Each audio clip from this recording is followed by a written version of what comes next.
में सबसे बड़ी तलाश, मौत के मलबे में जिंदगी की जंग जारी है। जिन लोगों के जीवित होने की उम्मीद की जा रही थी वो आस अब टूटने लगी है। परिजनों का हौसला जवाब दे रहा है क्योंकि तपोवन टनल में रेस्क्यू के दौरान लाशें मिल रही हैं। आज हम आपको वो तस्वीरें दिखाएंगे जहां से 11 लोगों की लाशें मिली और एक ऐसे शख्स से मिलवाएंगे जो 7 फरवरी को सैलाब में खुद फंस गया था।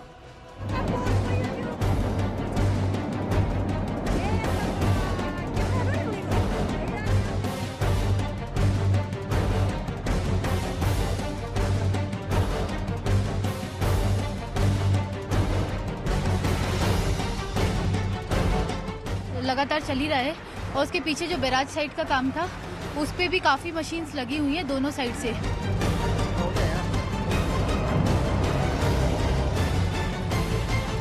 इधर साइड वाला भी अभी अप्रोच बना रहे हैं और उस पे स्लश पंप लगाया जाएगा उसके बाद, और उधर साइड वाले पे भी अप्रोच का काम चल ही रहा है।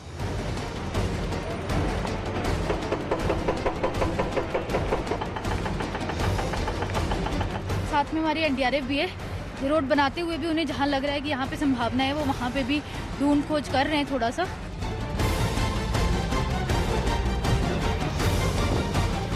जो उम्मीदें थी वो टूट रही हैं, सांसें अब छूट रही हैं।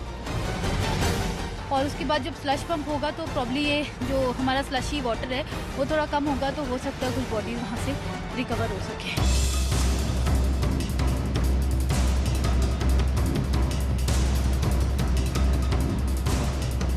13 फरवरी तक हम जिंदा लोगों की संख्या गिन रहे थे, टनल में जीवन होने की उम्मीद कर रहे थे, लेकिन 15 फरवरी आते आते लाशों की संख्या बढ़ने लगी है और सैलाब में फंसे लोगों के लौटने की उम्मीदें भी टूटने लगी हैं।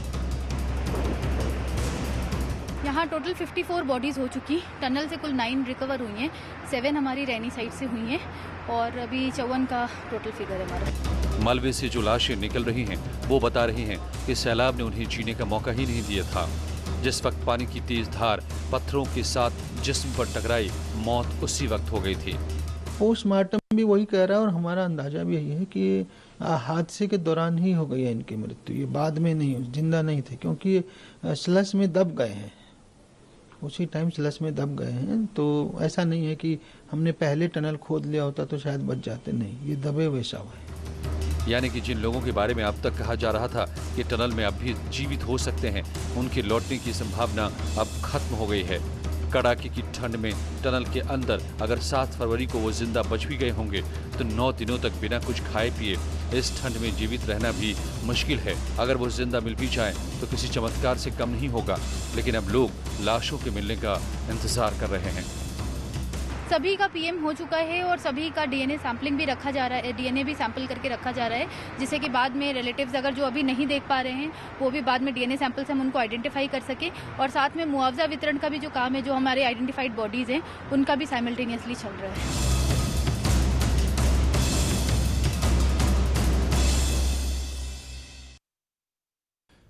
और तपोवन टनल में 10वें दिन भी रेस्क्यू ऑपरेशन चल रहा है, लेकिन टनल में जो लोग फंसे थे और जिनकी डेड बॉडी बरामद हो चुकी है, उनकी पोस्टमार्टम रिपोर्ट से जानकारी मिली है कि हादसे के बाद 4 से 5 दिन तक ये लोग जिंदा रहे होंगे। पोस्टमार्टम करने वाले डॉक्टर का मानना है कि कई लोग मलबे के बीच भी 4 से 5 दिन तक जिंदा रहे होंगे।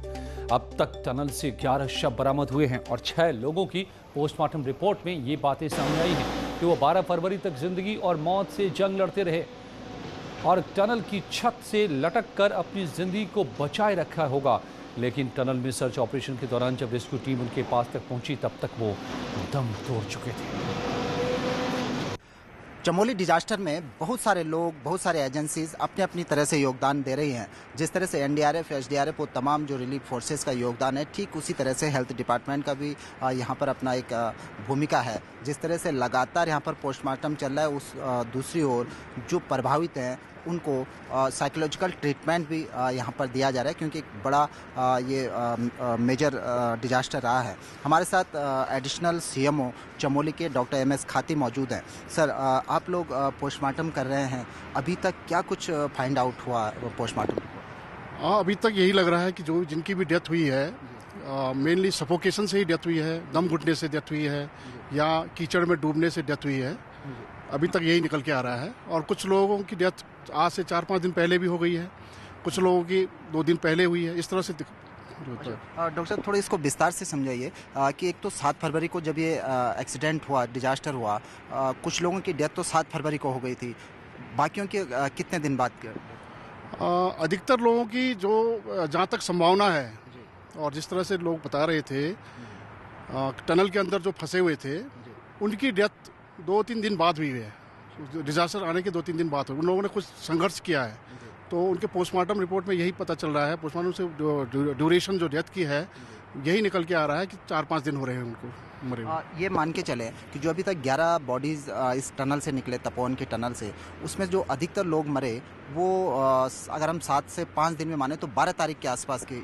जी बिल्कुल 12-13 के आसपास की डेथ है उनकी। मतलब इसका मतलब 4-5 दिन तक ये लोग जीवित रहे और संघर्ष करते रहे। हाँ, पूरी संभावना है जिस तरह से ये पूरा निकल के आ रहा है कि पोस्टमार्टम के बाद कि इनकी डेथ इतने दिनों में हुई है। तो ये अपने आप में एक बड़ी बात है कि चमोली की इस डिजास्टर में जब टनल पूरी तरह से मलबे से पैक हो गई थी, 5 दिन तक भी लोग ज़िंदगी और मौत के बीच जूझते रहे, लेकिन अंततः जो ज़िंदगी की डोर थी वो थम गई, क्योंकि रेस्क्यू ऑपरेशन लगातार हम कहीं 8वें दिन जाकर यहाँ पर एक डेड बॉडीज़ रिकवर कर पाए थे। हमारे साथ साइकेट्रिस्ट भी मौजूद हैं जो स्पेशली तपोवन की साइट पर आए हैं। सर, क्या कुछ देखने को मिल रहा है? जो प्रभावित लोग हैं, किस तरह की मेंटलिटी यहाँ पर? दरअसल जो लोग प्रभावित लोग हैं, जिनके परिवारों में कैजुअल्टी हो चुकी हैं, तो वो लोग काफ़ी दुख तकलीफ में होते हैं। अभी हम इसको तकलीफ ही ज़्यादा कह सकते हैं, क्योंकि और एंजाइटी डिसऑर्डर ज़्यादा होता है इस एज में, इस टाइम पे, क्योंकि डिप्रेशन तो बहुत ज़रा लंबे टाइम पे होता है। लेकिन जो लोग दुख तकलीफ हैं, हम उनको काउंसलिंग कर रहे हैं बेसिकली, ताकि जो हम उनकी थोड़ा साइकोलॉजिकली मदद कर सकें और वो सामान्य अपना जीवन जी सकें। तो ये चमोली डिजास्टर का एक पहलू भी है। न्यूज़ 18 आपको एक्सक्लूसिवली ये बात बताने जा रहा है कि चमोली की इस तपोवन के इस टनल में जो लोग फंसे थे, जो उम्मीद जताई जा रही थी कि वो जिंदे हो सकते हैं, तो ये पोस्टमार्टम रिपोर्ट में भी खुलासा हुआ है कि कम से कम 5 दिन तक लोग जिंदा रहे और वो जिंदगी और मौत के बीच संघर्ष करते रहे। कैमरा पर्सन राकेश रावत के साथ सुनील नौप्रभात, न्यूज़ 18 तपोवन, चमोली। 7 फरवरी से लगातार रेस्क्यू ऑपरेशन चल रहा है। लोग टनल के बाहर इस उम्मीद में बैठे थे कि जल्द ही कोई अच्छी खबर आएगी। शुरू के 2 दिनों में बहुत से लोगों को जिंदा भी निकाला गया। इसकी वजह से बाकियों के जिंदा होने की उम्मीद बढ़ती गई, लेकिन बीच में जैसे ही रेस्क्यू ऑपरेशन की रफ्तार कम हुई, धड़कनें बढ़ने लगी। अब मानो लाशों को देखकर दिल बैठा जा रहा है। इस वीडियो को देखिए। तस्वीर आपको धुंधली दिखाई दे रही है। ऐसा इसलिए करना पड़ा कि ये बहुत ही भयावह वीडियो है। तपोवन के एनटीपीसी सुरंग में जब मलबे को हटाने की कोशिश हो रही थी, तो अचानक जेसीबी मशीन के बकेट में लाश समा गई। बकेट के अंदर आधा शरीर था और पैरों की तरफ का हिस्सा लटक रहा था। इस खबर के बाद वहां मौजूद अधिकारी मौके पर पहुंचे और बहुत ही सावधानी से वहां मलबा हटवाने लगे। एक के बाद एक एनटीपीसी के सुरंग के अंदर 8 शव मिले और इसी तरह बाहरी हिस्से में भी खुदाई के दौरान लाशें बरामद हुई। तपोवन साइट पर ये वही टनल है जिसके अंदर पिछले 9 दिनों से सर्च ऑपरेशन चल रहा है। इसी टनल के अंदर करीब 30 से 35 जो श्रमिक हैं वो बताए जा रहे हैं कि वो इस जब मलबा आया, जब बाढ़ आई, तो इसी टनल में फंस कर रह गए थे। इसके अंदर लगातार सर्च ऑपरेशन जारी है, चाहे वो एनडीआरएफ हो, एसडीआरएफ हो या एससीसी जो कंपनी है जो यहाँ पर काम कर रही थी उसके कर्मचारी हों, दिन रात यहाँ पर सर्च ऑपरेशन जारी है। पिछले 2 दिनों में 9 बॉडीज़ अभी तक रिकवर की जा चुकी हैं। आज अर्ली मॉर्निंग भी एक बॉडी रिकवर की गई। कुल मिलाकर अभी तक 9 बॉडी इस टनल से रिकवर की गई। अभी उम्मीद ये है कि बाकी के जो लोग हैं वो लगातार इसी टनल के हिस्से में कहीं ना कहीं उनकी बॉडीज़ भी रिकवर की जा सकती हैं। हमने रोड मैप तो बनाए थे एक, लेकिन बीच में जाके डेड बॉडी मिलना शुरू हो गया। डेड बॉडी मिलने का साथ साथ क्या हो जाता है ना, ये नॉर्मल ह्यूमन टेंडेंसी है। हम भी उससे इंस्ट्रक्ट किए हैं डेड बॉडी को थोड़ा सा आराम से लेके बाहर आए ताकि वो कट ना जाए। तो ऑपरेटर अपना हिसाब से ही उसको काम करे, इसीलिए थोड़ा सा उसको हम टाइम लेके काम कर रहे हैं। दूसरी बात है, ये रिवर का वाटर और थोड़ा सा दूर जाने के बाद बैकफ्लो होने का संभावना हम लोगों को टेक्निकली लग रहा है। तो इसीलिए हम लोग सावधानी से जा रहा है कि ऐसा ना हो कि उधर से कुछ पानी आके फिर दूसरा हादसा हो जाए, जो ऑपरेटर का भी सेफ्टी का कंसर्न हमको देखना पड़ेगा। 54 लाशें मिलने के बाद भी 154 लोग अब भी लापता हैं। टनल के अंदर 135 फीट से ज्यादा अंदर तक मलबा साफ कर दिया गया है। सुरंग के अंदर ड्रिल करके बाकी लाशों की तलाश की जा रही है, लेकिन अभी तक कामयाबी नहीं मिली है।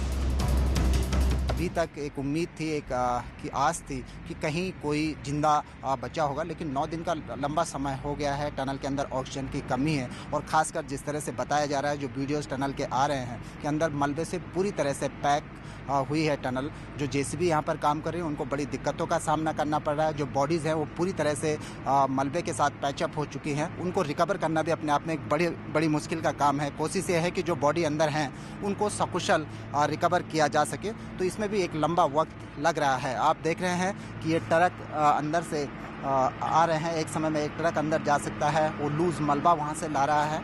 हजारों घन मीटर मलबा इस टनल में भरा पड़ा है। अभी तक 135-36 मीटर के आसपास तक सर्च टीमें पहुंच पाई हैं, सर्च ऑपरेशन पहुंच पाया है। और ये जो टनल है 180 मीटर बताई जा रही है। 180 मीटर के बाद डी पॉइंट आएगा, जहां पर बहुत सारी मशीनें खड़ी हैं ऑलरेडी कंपनी की।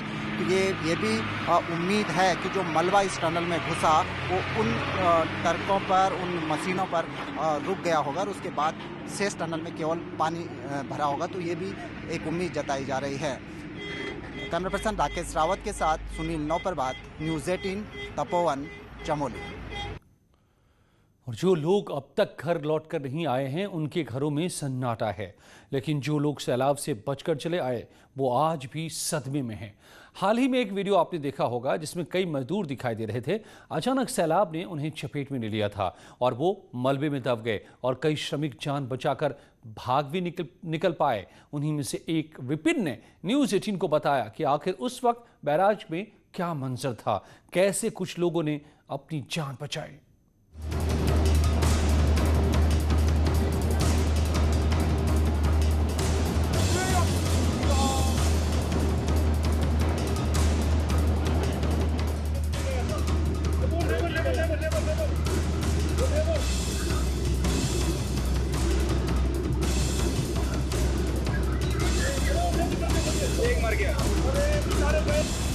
तबाही 7 फरवरी को आई और सैलाब का ये वीडियो 10 फरवरी को देश ने देखा।